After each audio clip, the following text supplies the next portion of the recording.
Perkenalkan, saya Tiara Anwar Sekar Utami dari UIN Jakarta. Pada kali ini saya akan membawakan salah satu dari lingkup kisah Panji, yakni cerita rakyat Ande Ande Lumut. Selamat menyaksikan.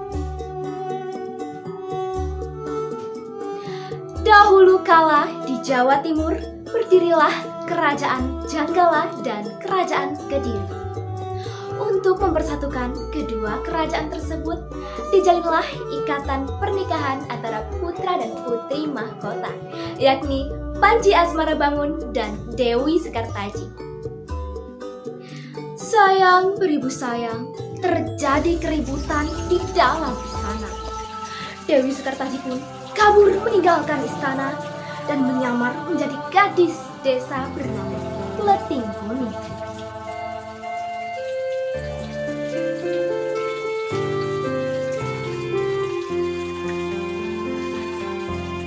Kini ia pun tinggal di sebuah desa dengan ketiga kakak tirinya, yakni Kleting Merah, Kleting Hijau, dan Kleting Biru.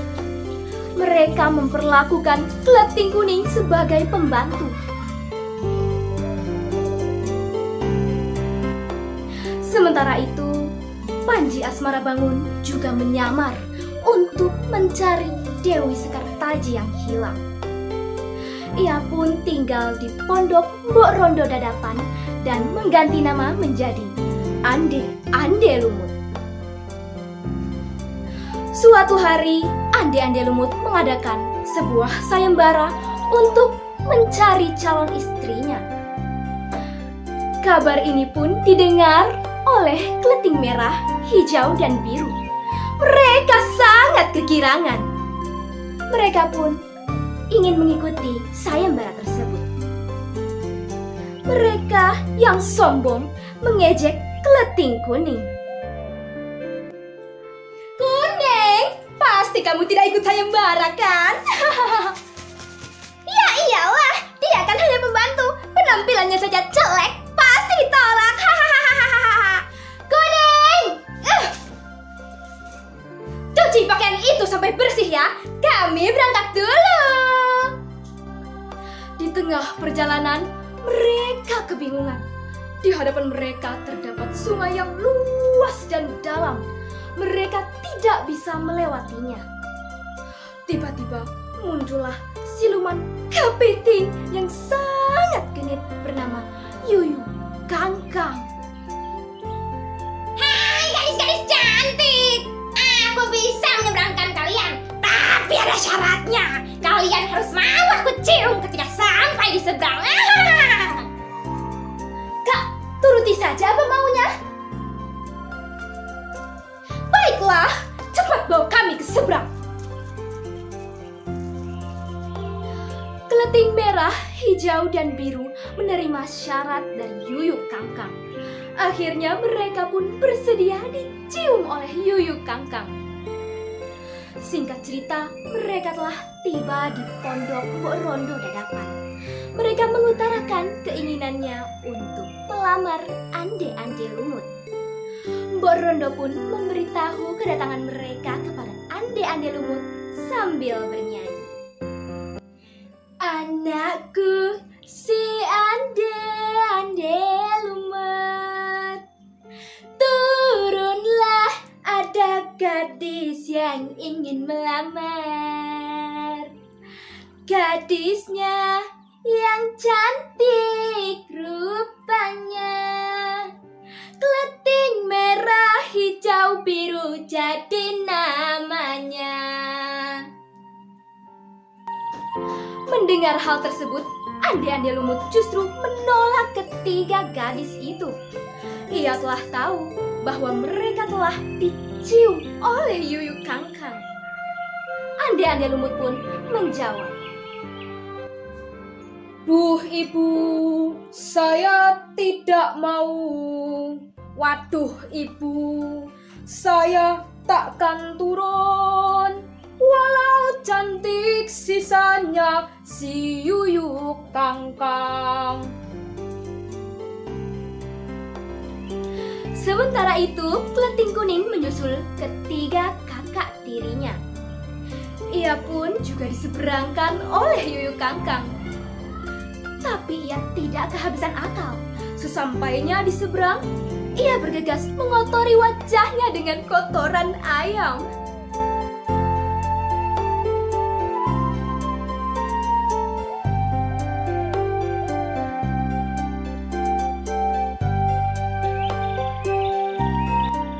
Alhasil, Yuyu Kangkang pun tidak jadi menciumnya. Hai Yuyu Kangkang, apakah kamu masih mau menciumku? Hei, kamu bau sekali. Aku tidak mau menciummu. Pergi sana.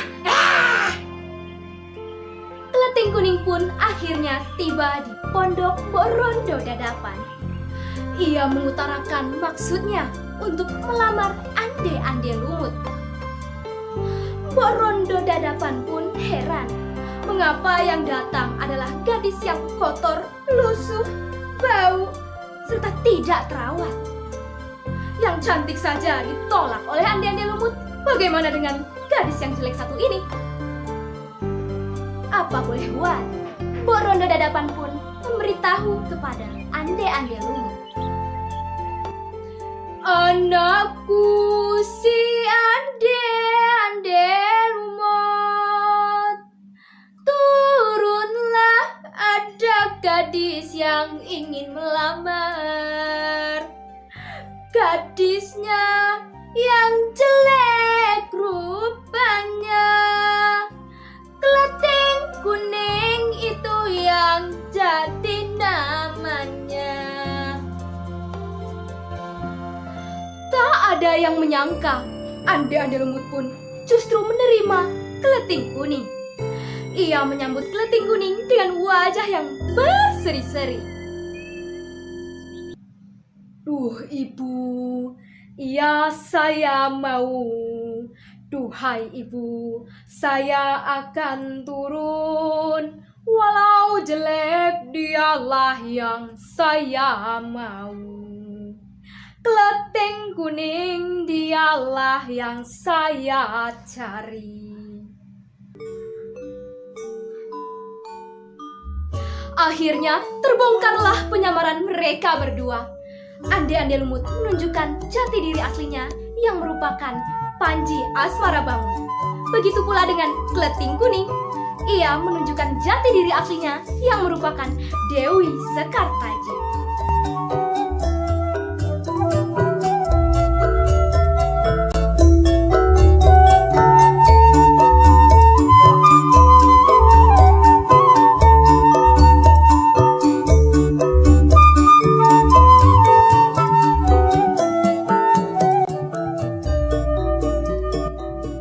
Sontak orang-orang pun bersembah hormat kepada mereka berdua. Setelah mengetahui bahwa merekalah anggota kerajaan yang hilang. Pangeran Panji Asmara Bangun dan Putri Dewi Sekartaji kembali ke istana, melaksanakan pernikahan dan hidup bahagia selamanya.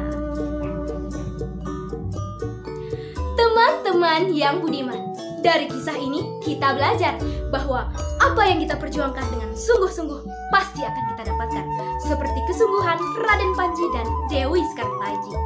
Kemudian, apa yang kita tanam, itulah yang kita tuai. Jika kita menanamkan kebaikan, kita akan mendapatkan kebaikan di kemudian hari. Tapi sebaliknya, jika kita menanamkan keburukan, kita juga akan mendapatkan keburukan di kemudian hari. Dan yang terpenting, kecantikan hati lebih utama dibandingkan kecantikan fisik. Jagalah hati, jangan kau nodai. Jagalah hati, lentera hidup ini. Sekian dari saya, kurang lebihnya mohon maaf. Kalau ada jarum yang patah, jangan disimpan di dalam peti. Kalau ada kata yang salah, jangan disimpan di dalam hati. Sekian, wassalamualaikum warahmatullahi wabarakatuh.